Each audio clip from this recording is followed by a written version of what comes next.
thank you, Roseanne, because you gave me a good jumping off point. Because I've had a lot of bloated nothingness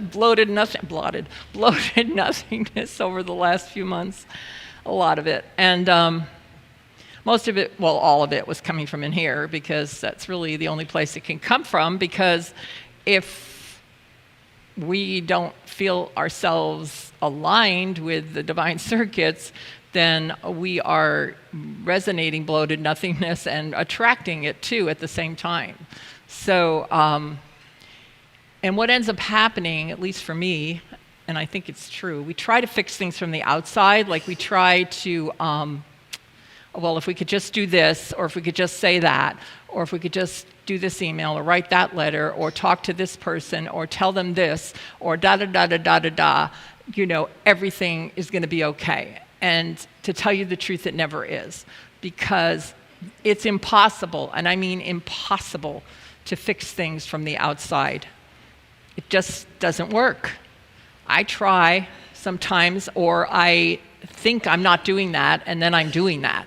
So the only thing I know is about going within. And otherwise, what ends up happening, and what ended up happening too, it's really funny, because my granddaughter, my other granddaughter, she's 26. Can you believe that? I can't even believe that. Anyway, she's an amazing human being. I think some of you met her while she was here. She said, I was telling her about something, and she goes, Granny, why is that always happening to you and Patrick? And she just like, well, and I gave all these excuses. But what I really realize about life is that what Ernest Holmes says, life is a mirror and reflects back to the thinker what he thinks into it. So if you find yourself in some kind of pattern, or something you think is just happening over and over, but it's happening through different things, events, people, whatever, you might want to think about what you're thinking about. Because it's very, very scientific that what we think about comes back to us, because that's the way we're perceiving the world. So we can't accept other things if we're seeing the world in a certain way. That's what's going to show up for us. This is science. I'm not making this up. Thank you, Harley guys. I haven't heard them in a while. Yeah, you've been back for a while, yeah. I know, right? Okay. Okay. I know they can't hear him online, but we can hear him. So I'm not making this up. This is really scientific. And science is now proving what the mystics have said for centuries and centuries, right?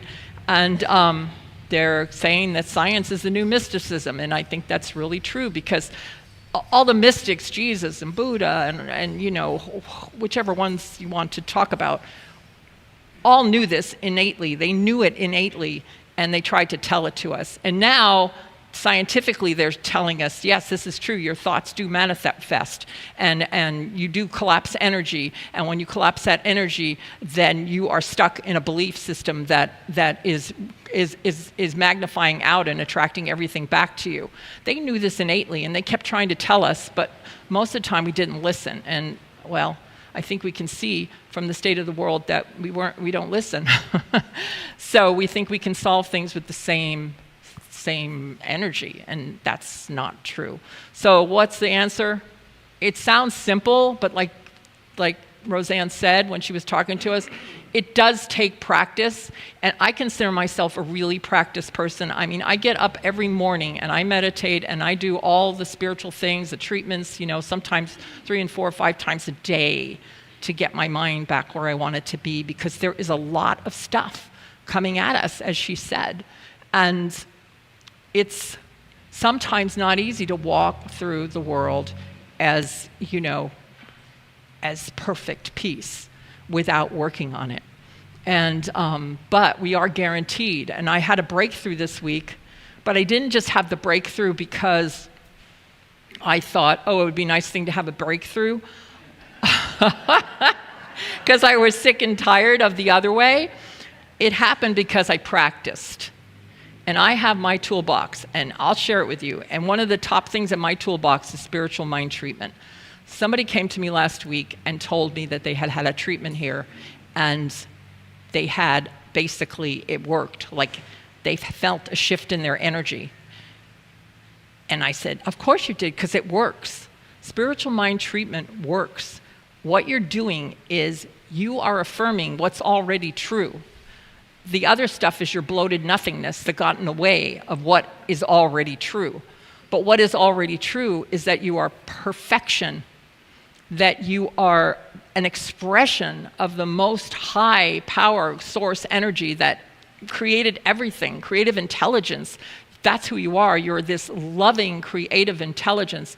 And what ends up happening is all this other stuff gets piled on us, like Patrick talked about last week of the Buddha, the golden Buddha that got covered with all the caca.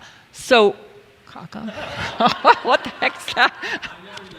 I don't know. Whatever, moss, dirt, it's all the same. Yeah, so spiritual mind treatment helps to clear that away.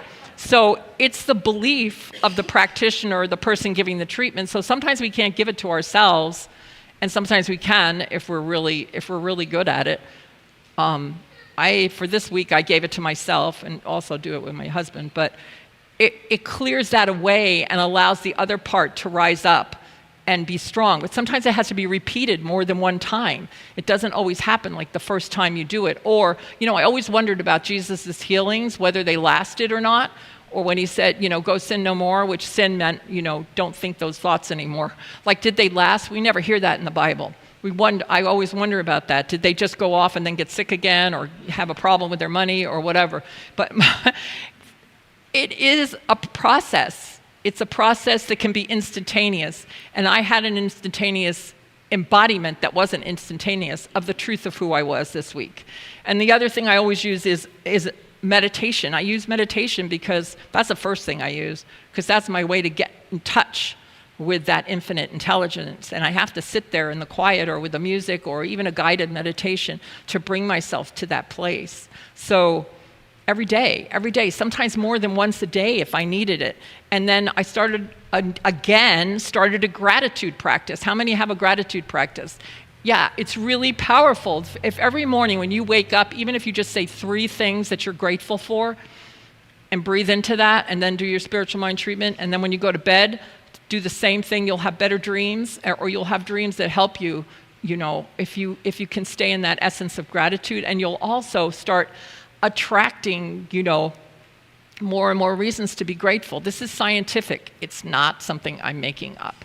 So that was the other thing I used. And then I always use Ho'oponopono because that's one of my practices. I do it pretty much every single day of my life. That I'm on the path. And that's why if you ever meet me there and you see me and you're wondering what I'm doing, I'm usually doing that, or I'm listening to a podcast that's gonna enlighten me. But what is that? Like for me, I don't know what your practice of Ho'oponopono is, but mine is the one I learned in Zero Limits that was Dr. Lynn Hughes, who came from that, what's her name, Simone, the first person. And it's not the one where everybody gathers around and puts the thing in. It's the one where you talk to your highest self and you tell your highest self, I'm sorry, please forgive me. I love you, thank you. You do it to yourself, because what you're doing is you're seeing yourself in whatever the situation is, because you can't be divided from it. You can't be separated from it, because we're all one and we're all thinking and breathing into the same energy, and from the same energy. So when you do it, you're recognizing your place in it, and you're releasing that and saying you're sorry, not to some God outside or not even to the other person. You're saying it to yourself, to your highest, beautiful, most amazing self that might have gotten a little bloated nothingness in the way. Thank you, Roseanne. And then you're just saying, thank you, I love you. And you're saying it to yourself. So that's my practice of Ho'oponopono. And I know it works because I've done it for a long time, ever since I learned about it, since I came to this island. So Marcus Aurelius, I've been listening. Who's familiar with Stoicism? Oh my God. There's so many videos on YouTube with this principles of Stoicism. And it's the one thing I think that I was missing in my spiritual practice that I now have. And it's really powerful. And Marcus Aurelius was one of the Stoics. He was a Roman emperor. And obviously a good one, because he was right before everything started falling apart. And his son was very familiar, and everything fell apart with his son. The soul becomes dyed with the color of its thoughts. The soul becomes dyed with the color of its thoughts. So we're painting that soul, that creative medium within us, with our thoughts. And that's what's coming out into the world and what we're getting back. It is. And we can't get away from it. It's not a sense of blaming ourselves or feeling sorry for ourselves or scolding ourselves.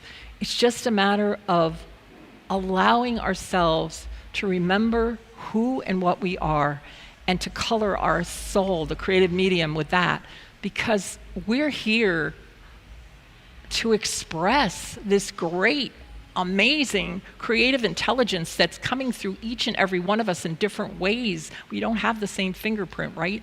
And when we get in the way of that with all this other stuff, we're trying to find validation from the outside, which is a big thing right now, then we can't express ourselves truly. And when we do the spiritual work and when we do what we need to do to get ourselves back in alignment, then we get these revelations, we get this intuition, we get out of the way, and then it breathes through us and allows us to know what our next step is and what our place is in the world and all of that. And so that's how I spent my week.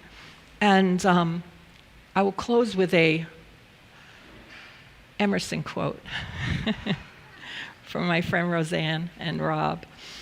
What lies behind you and what lies in front of you are tiny matters compared to what lies within you. What lies behind you and what lies in front of you are tiny matters compared to what lies within you. So I invite you to get more and more in touch with that this week, all right? And I appreciate you, so thank you, thank you, thank you. Namaste.